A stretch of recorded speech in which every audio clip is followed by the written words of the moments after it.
Zombie apocalypse.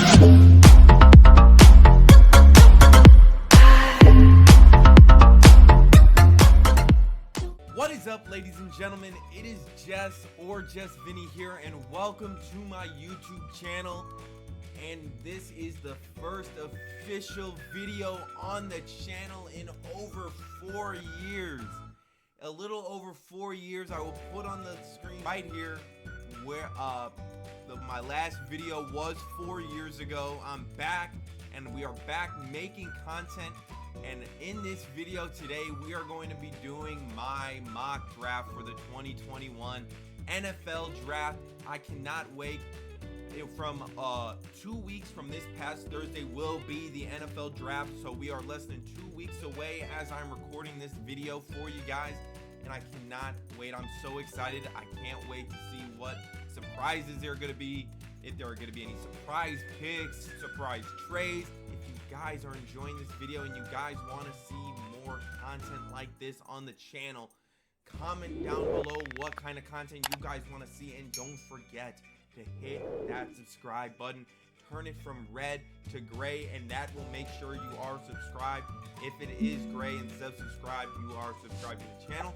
Don't forget to like the video as well, and comment down below what else you would like to see on the channel. And without further ado, let's hop right into the video. Alright guys, so hopping into this, we are going to be doing the mock draft, and in this case, I'm going to be doing it where we are doing no trades. There will be no trades other than the pre-existing trades that have already happened in real life, because in order to trade, if I click trade, it says exclusive for premium, and I'm not paying for it. I'm sorry guys. You know, you think I would, because we're trying to film this video and we're trying to make it as realistic as possible, but you know, we're saving money for this PC. Right now we're making videos on my laptop, so I don't want to spend extra money I don't have to, when we could just make this a video different than others, and we'll just do a video on where we will be doing no trades.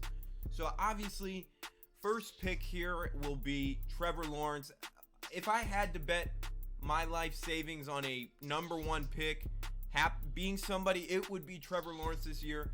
Urban Meyer would not be coming out of retirement and going to the Jags if he was not taking Trevor Lawrence #1 to be his quarterback for the future. And #2 here,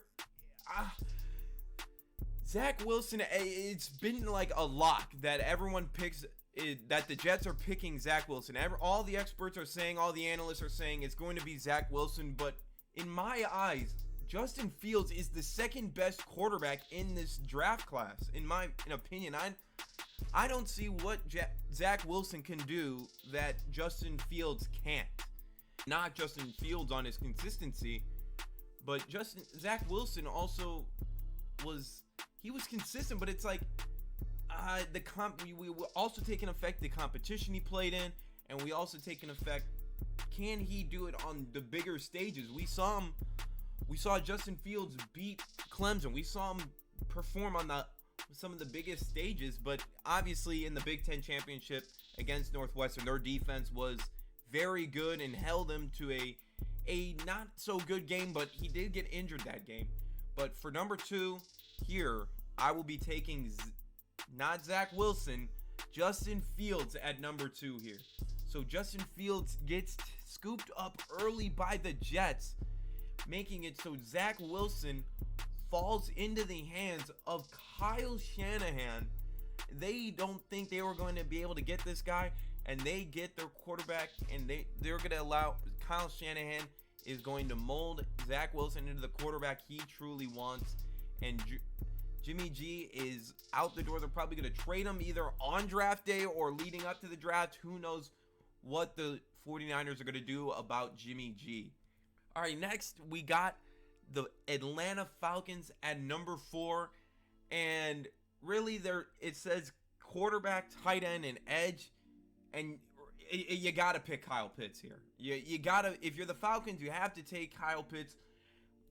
Experts are saying he is the best tight end prospect we have ever seen. Better than, people say, the best prospect since Gronk, and some people are saying he's the best prospect we're gonna ever see. They're already saying he's a Hall of Famer before he's played a game. So you can't pass up on this kind of talent if you're the Atlanta Falcons, helping out Matt Ryan with another weapon alongside Julio, Calvin Ridley, and I think they have Hayden Hurst now, if I'm not mistaken. So those two tight ends are going to be pretty good for them.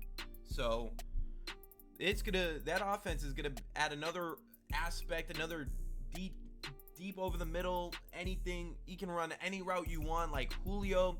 It's just a solid pick, can't miss.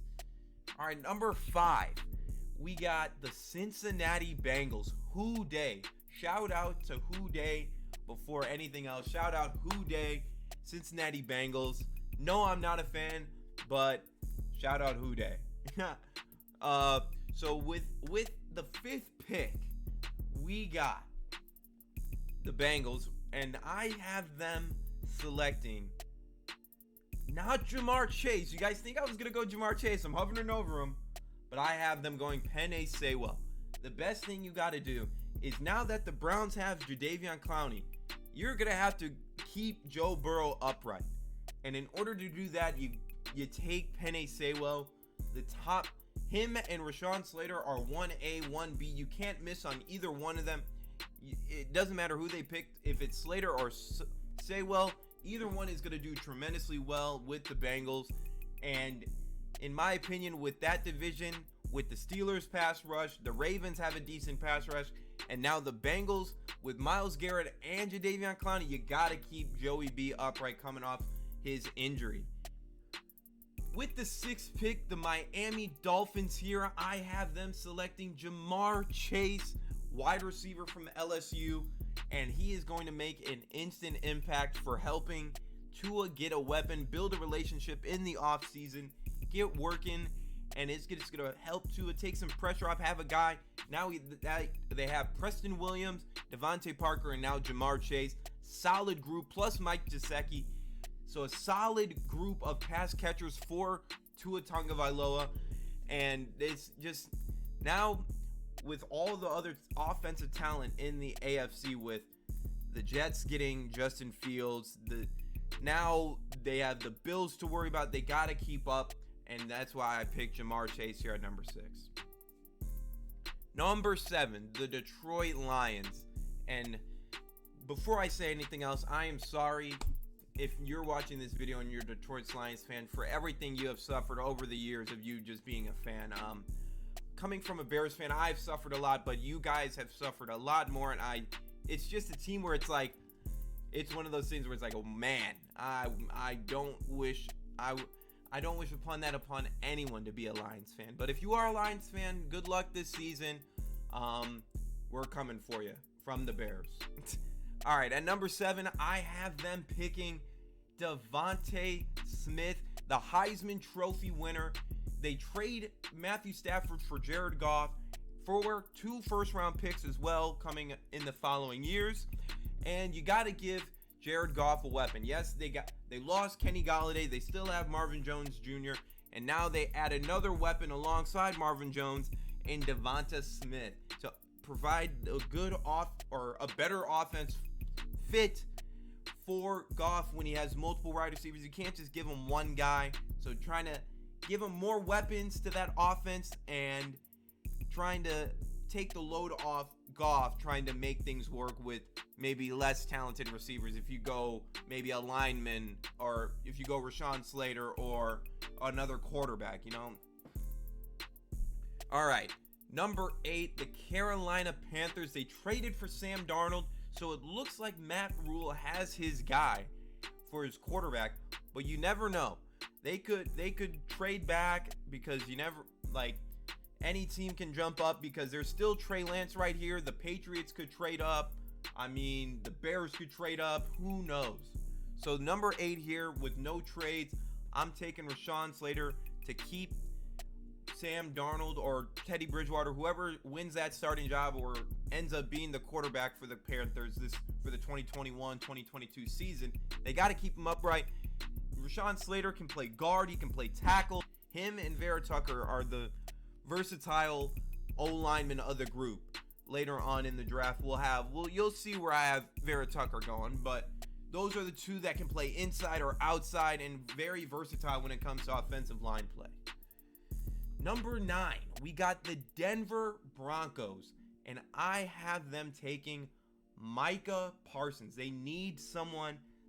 Alexander Johnson they had last season turned out to be a pretty good player. So if they can have another like sideline to sideline type linebacker in Micah Parsons, who's very athletic, can play in my opinion, can play sideline to sideline, good at rushing the quarterback out of blitzes, and it's just a guy that's just going to help their offense now that they signed Kyle Fuller, sealing up that one defensive back spot because they had Kareem Jackson, who I think plays strong safety, Justin Simmons, and now they have Bryce Callahan and Kyle Fuller sealing up that secondary. So I have them taking a linebacker at number 9. All right, right here, number 10, the Dallas Cowboys, Skip Bayless's beloved Cowboys. I have them taking Patrick Surtain II. And the reason why is the Dallas Cowboys, they could not stop anybody to save their lives last season. They could not stop anyone. Everyone was running by them. They need someone to lock down the opposing wide receivers in the NFC East. You got Scary Terry for the Washington football team. You got Kenny Golladay, Darius Slayton, and Sterling Shepard on the Giants. And you got Alshon. You got, the Eagles are not that good. But they got Alshon, who's not even that good anymore. And other than that, they got Jalen Reagor, Arcega Whiteside, but those guys aren't really much. But I'm just talking about the two other teams that are going to be fighting for the top of the division, as in the football team and the Giants. So that is why I have Patrick Surtain going number 10 to the Cowboys. All right, here we got the Giants at number 11. And for this pick, I originally had Micah Parsons going after the Broncos, but that was before Kyle Fuller signed with the Broncos. But now I have them taking Jalen Phillips. Jalen Phillips' stock has been coming up through these pro days. He's been making a big scene with his athletic ability, his ability to rush the passer, and they need a guy to get to the quarterbacks. They need him to get to Dak. They need him to get to Hurts. They need him to get to Fitzpatrick.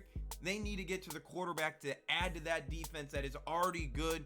Their secondary is good. They got Blake Martinez managing the inside linebacking core. So now they need to add to their pass rush alongside Leonard Williams. And that is why I had Jalen Phillips going number 11. Right here with number 12, the Philadelphia Eagles select Jalen Waddle. Add another weapon for Jalen Hurts, a speed guy, the only guy we have seen that has been compared to Tyreek Hill. Even last year with Henry Ruggs, we weren't getting comparisons to Tyreek Hill with Henry Ruggs. But Jalen Waddle is different. He has the route running. He has the speed. Yes, he didn't play the full season last year before he declared for the draft, but that doesn't matter. He's a talented wide receiver, arguably the best wide receiver in the draft, him and Jamar Chase and his teammate Devonta Smith. And this is a can't miss, fall in your lap type of guy for the Eagles. And number 13 for the Los Angeles Chargers, I have them taking Elijah Vera Tucker, the other guy I was talking about earlier with the Panthers. Elijah Vera Tucker is a guy who can play all 5 positions on the offensive lineman. You can move him wherever you want. The Chargers can move him wherever they need him to be when they draft him, and he is going to protect Herbert because that was a thing they desperately needed. Colin Cowherd said that they had the worst rated offensive line, and Justin Herbert still broke almost all the quarterback rookie records. So yeah, adding Elijah Vera Tucker is going to give them a solid guy for Justin Herbert and to defend against the Denver defense, Chiefs defense, and the Raiders defense. All 3 of those are solid defenses, and honestly, their offensive line out of the 4 is probably one of the worst, if not the Broncos, or and the Broncos have been improving. So you got to take Elijah Vera Tucker here, and that out of USC guy can play all 5 positions. On to the next pick at 14. We got the Minnesota Vikings. They say they need an interior lineman and strong safety, But here, you signed Pat Pete in the offseason. And what would you do? You got to take J.C. Horn to match him up with Pat Pete. He can learn from Pat Pete. It'll be a great fit for him to learn from Pat Pete and from Mike Zimmer's defense. He's a defense guru. Mike Zimmer will love for J.C. Horn to fit right in with Pat Pete, to have those two lockup corners on the outside to defend Devontae Adams, Allen Robinson, and now Devontae Smith and Marvin Jones. So it's going to be tough, and they need to protect, or they needed secondary help. They didn't really need safety, because I don't really know why. Yes, I thought they re-signed Anthony Harris, but I don't know why it said safety. But J.C. Horn is going at 14, and that it will be a very solid pick. Physical, man-to-man, physical corner. Experts are saying the draft comparison is Richard Sherman-esque. So we'll see how that turns out for the Vikings in the future, if they do choose to draft him, if they're watching this video. But on to the next pick. At number 15, look at this. I have Trey Lance falling all the way to 15 and take their guy for the future. Bill Belichick gets his guy. Trey Lance falls all the way to 15, and that is where Bill Belichick finds the next quarterback, grooms him into the quarterback he wants to be. He's a raw talent, room to grow, allow him to understand, just head dive straight into the playbook, learn it, just try to gain as much help as you can from Cam as well. And Cam, I feel like, would be a great teacher for Trey Lance. So that is why I have Trey Lance going number 15 to the Patriots. And right here at number 16, we got the Arizona Cardinals. And right here, I have them picking Greg Newsome II. I was debating in my head whether to go Caleb Farley or Greg Newsome, but Caleb Farley is coming off back surgery. We don't know how well he will turn out. For me, that is kind of lowering my stock on him, even though I really think you can take him here if you are the Cardinals, if you like him better. But just for like a basis thing about injury, like guarantee, you never know with the back. It's a weird thing with the back. I've injured my back before. It does not feel good, and it takes a while for that to heal. So I can't imagine back surgery. I've never had that before, but that I would assume would be way worse than I've experienced. So with 16, I have Greg Newsome, the second out of Northwestern, and on to pick number 17 with the Oakland Raiders. The Oakland Raiders, they see the opportunity. They cannot go any further. They lost Trent Brown with a trade back to the Patriots, and they select Christian Darrisaw out of Virginia Tech as their next O-line for offensive tackle for Derek Carr.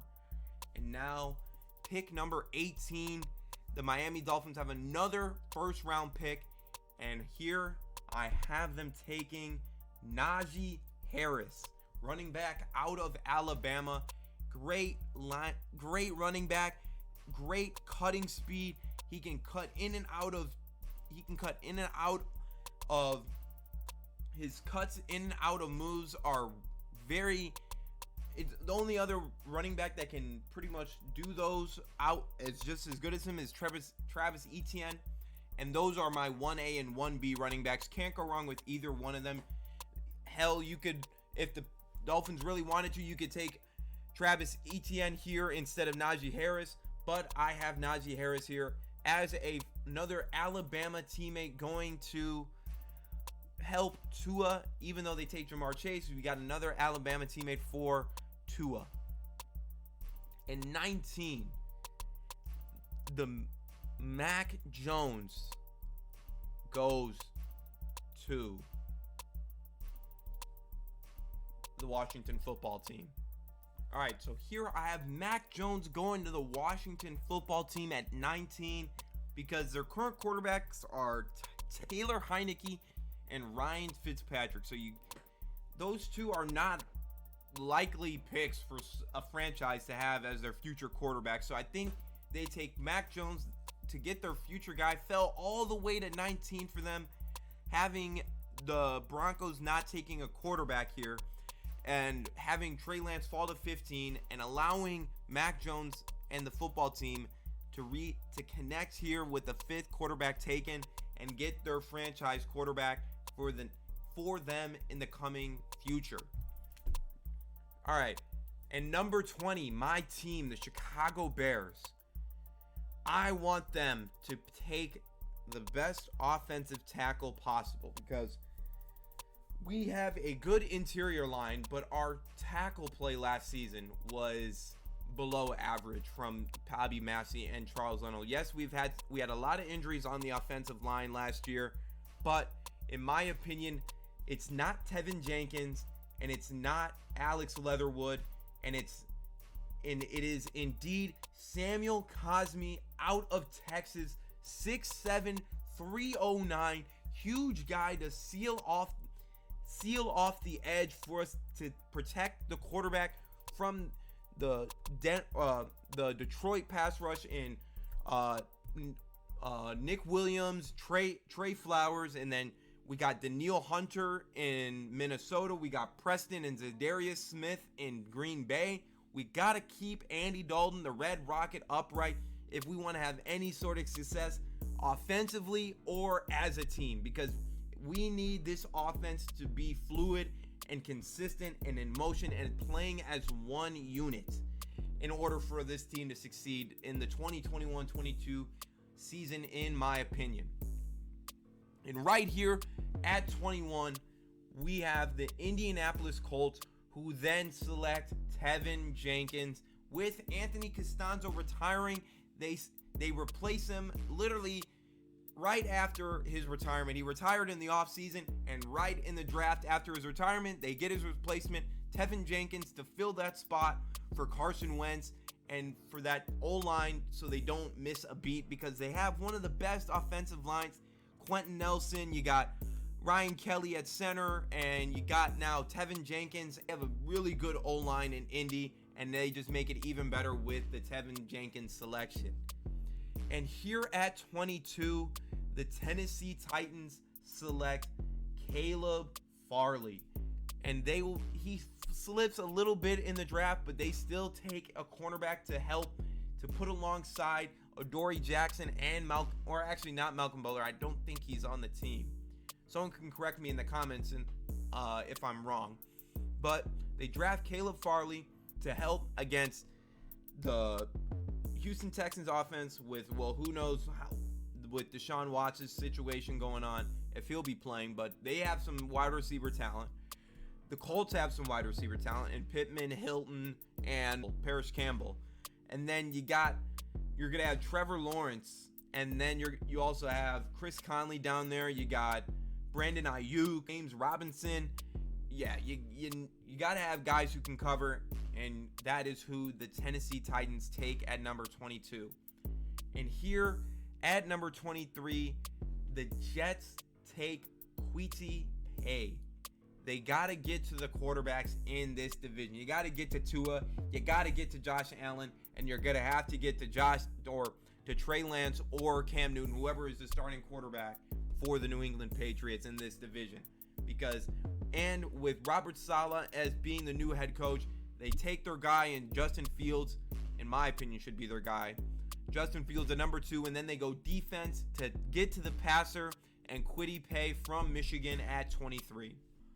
For a bit of a surprise pick, at number 24, we got Travis Etienne going to the Pittsburgh Steelers.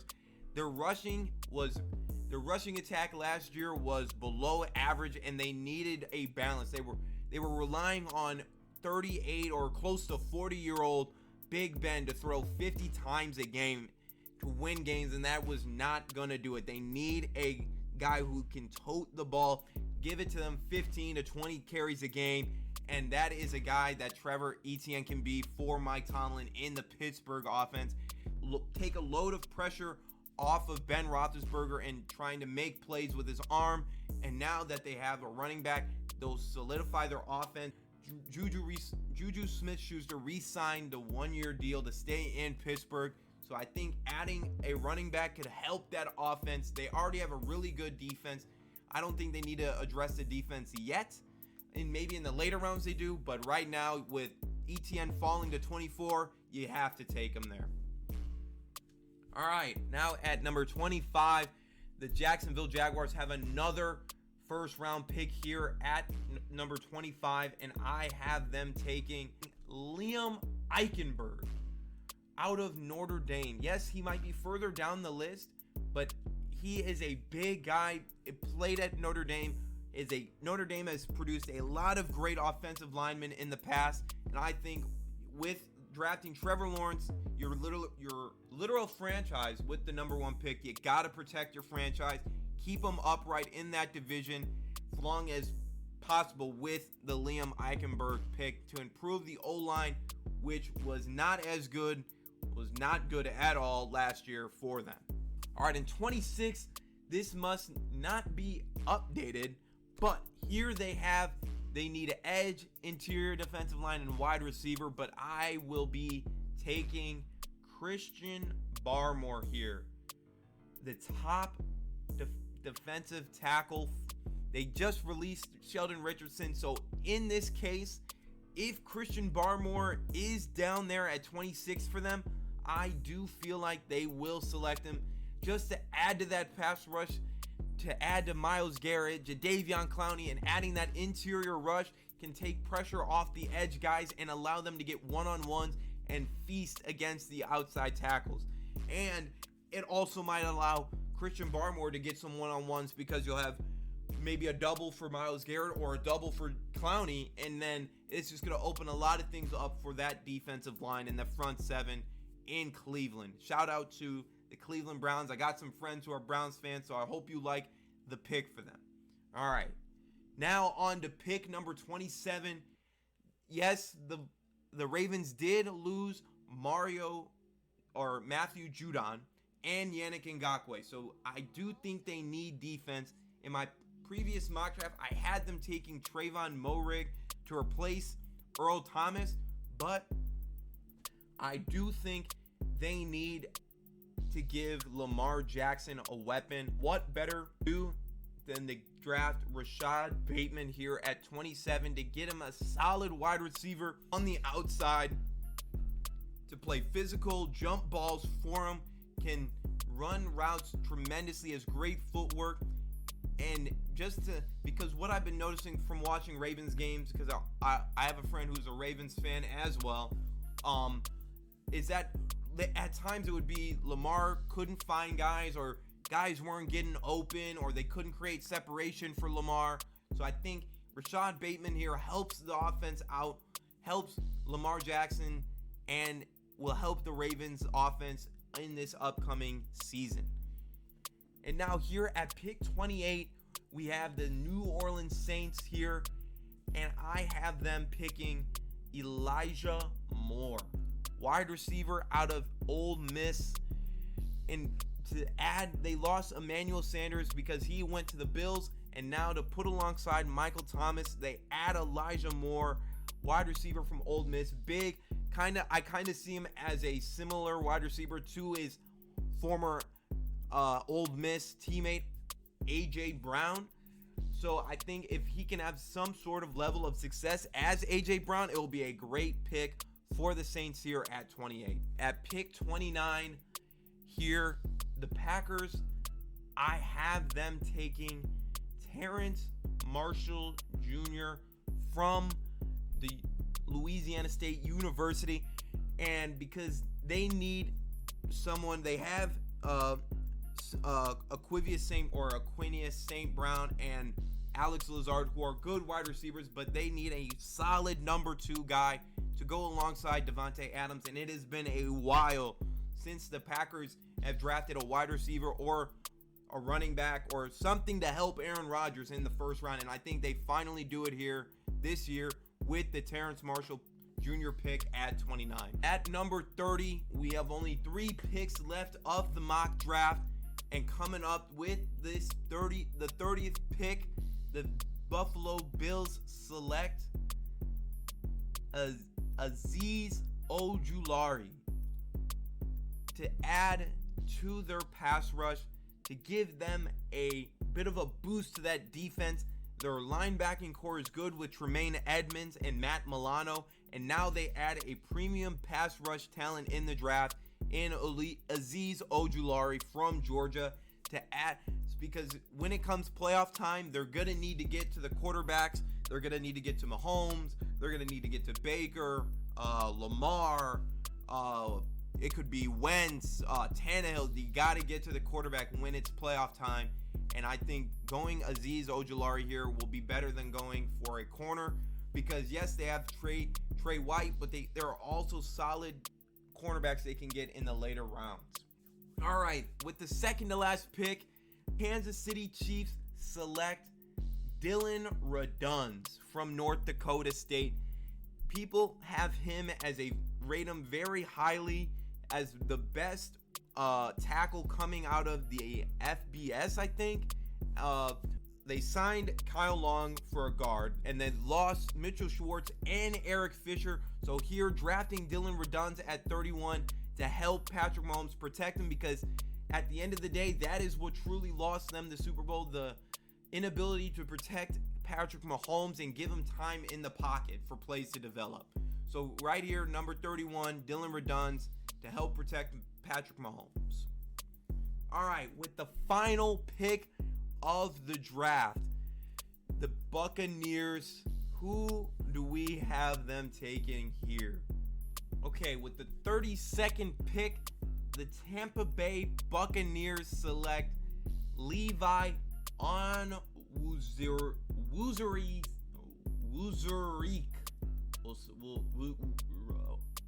Onwuzurike, we'll say.